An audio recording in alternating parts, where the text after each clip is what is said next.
Medical కళాశాల ప్రైవేటీకరణకు వ్యతిరేకంగా పోరాటాలు చేస్తాం. మీడియా సమావేశంలో సిపిఐ జిల్లా కార్యదర్శి నారాయణస్వామి. పురం జిల్లా కేంద్రంలో సిపిఐ పార్టీ కార్యాలయం నందు సిపిఐ జిల్లా కార్యదర్శి నారాయణస్వామి, సహాయ కార్యదర్శి మల్లికార్జున తదితరులు మీడియా సమావేశం ఏర్పాటు చేయడం జరిగింది.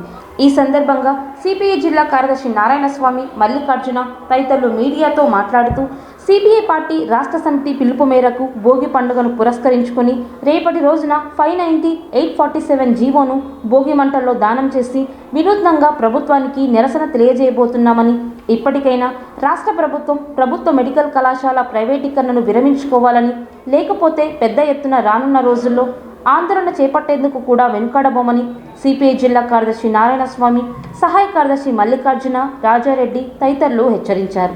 ఈ కార్యక్రమంలో సిపిఐ నగర కార్యదర్శి శ్రీరాములు, రాజేష్ గౌడ్, రామాంజనేయులు, నరేష్ తదితరులంతా కూడా పాల్గొన్నారు.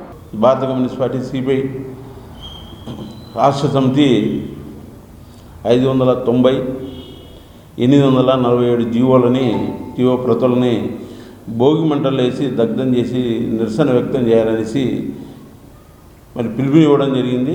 జిల్లా వ్యాప్తంగా గ్రామ స్థాయి నుంచి మండల స్థాయి, నియోజకవర్గ స్థాయిలో కూడా మరి భోగి మంటల్లో జీవో ప్రతుల్ని దగ్ధం చేసి నిరసన వ్యక్తం చేయబోతా ఉన్నాం. మరి రాష్ట్ర ముఖ్యమంత్రికి, మరి ఎన్డీఏ ప్రభుత్వానికి మేము విజ్ఞప్తి చేసేది ఏమంటే, గ్రామీణ ప్రాంత అంటే పేదలు కానీ, పట్టణ ప్రాంతాల నుండి పేదలు, మధ్యతరగతి ప్రజలు చదువు, వైద్యాన్ని దూరం చేసే ప్రయత్నం అంటే ఈ రాష్ట్ర ప్రభుత్వం చేస్తూ ఉంది. ఏకంగా కొత్తగా రాష్ట్రంలో చేపట్టబోయేటువంటి నిర్మాణంలో ఉన్నటువంటి 17 మెడికల్ కళాశాలన్నీ ప్రభుత్వ ప్రైవేటు భాగస్వామ్యంతో ఏర్పాటు చేయాలని, మరి పీపీపీ విధానం తీసుకొని రావడం జరిగింది. ఇది ప్రజల ప్రయోజనాలకి పెద్ద ఎత్తున విఘాతం కలిగిస్తుందని మేము వామపక్ష పార్టీలుగా, ముఖ్యంగా సిపిఐగా మేము వ్యతిరేకిస్తూ ఉన్నాం. రాబోయే రోజుల్లో ఈ పీపీపీ విధానాన్ని వ్యతిరేకిస్తూ, నిరసిస్తూ దాన్ని ఉపసంహరించుకునేంత వరకు విద్యార్థి యువజన సంఘాలు, ప్రజా సంఘాలు కలుపుకొని ఆందోళన చేస్తామని ప్రభుత్వాన్ని హెచ్చరిస్తా ఉన్నాం. ఏదేమైనా సరే ఎన్నికలకు ముందు ముఖ్యమంత్రి చంద్రబాబు గారు, ఉప ముఖ్యమంత్రి పవన్ కళ్యాణ్, ముఖ్యంగా మరి ముఖ్యమంత్రికి తనయుడు నారా లోకేష్ బాబు కూడా ఊరు వాడవాడ తిరుగుతూ ఈ పీపీపీ విధానం కాదు కదా, గతంలో జగన్మోహన్ రెడ్డి తీసుకొచ్చినటువంటి ప్రైవేట్ మెడికల్ కళాశాలకు సంబంధించి, ప్రభుత్వ మెడికల్ కళాశాలకు సంబంధించి జీవోలని పునఃసమీక్షిస్తాం, విద్యా వైద్యాన్ని ప్రజలకు అందుబాటులోకి తీసుకొస్తాం. మరి చాలా రకాల వాగ్దానాలు చేసి ఇవాళ ఆ వాగ్దానాలను మర్చిపోయారు. దాని మీద స్పష్టత లేదు. అంతెందుకు ఇవాళ ఈ పబ్లిక్ ప్రైవేట్ పార్ట్నర్షిప్తో టెండర్లకు పిలిస్తే టెండర్లు దాఖలు చేయడానికి ఎవరు కూడా ముందుకు రాకపోవడం అనేది ఒక ప్రజలు ఏ పద్ధతిలో మరి వ్యతిరేకిస్తున్నారు, భవిష్యత్తులో దీన్ని తీసుకుని నిర్వహించే పరిస్థితి లేదని అందరూ కూడా ప్రత్యక్షంగా పరోక్షంగా అందరికీ కూడా తెలిసిపోయింది. ఇప్పటికైనా సరే మరి ముఖ్యమంత్రి గారు, కూటమి ప్రభుత్వం బేషరతుగా క్షమాపణ చెప్పి 590/847 జీవోలని ఉపసంహరించుకోవాలని సిపిఐగా డిమాండ్ చేస్తాం.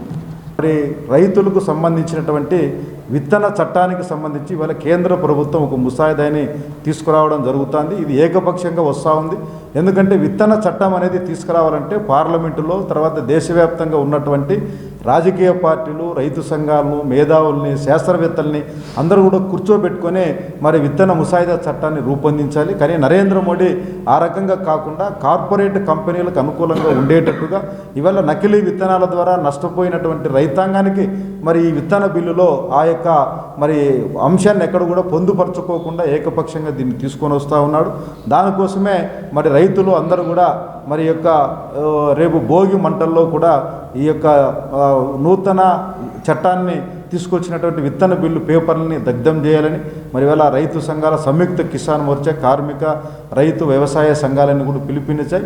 అదే సందర్భంలో ఈవేళ మరి నరేంద్ర మోడీ తీసుకొచ్చినటువంటి కొత్త మరి ఇవేళ మహాత్మా గాంధీ గ్రామీణ ఉపాధి హామీ చట్టాన్ని పక్కన పెట్టేసి వికసిత భారత్ జీ రామ్ పేరుతో తెచ్చినటువంటి పథకానికి సంబంధించిన పత్రికలను కూడా దగ్ధం చేయమని చెప్తా ఉన్నాం. ఎందుకంటే ఈవేళ భారతదేశ ఆర్థిక వ్యవస్థనే ఇవాళ కొల్లగొట్టే పద్ధతుల్లో ఈవేళ కొత్తగా తీసుకొచ్చినటువంటి పథకంలో ఉంది.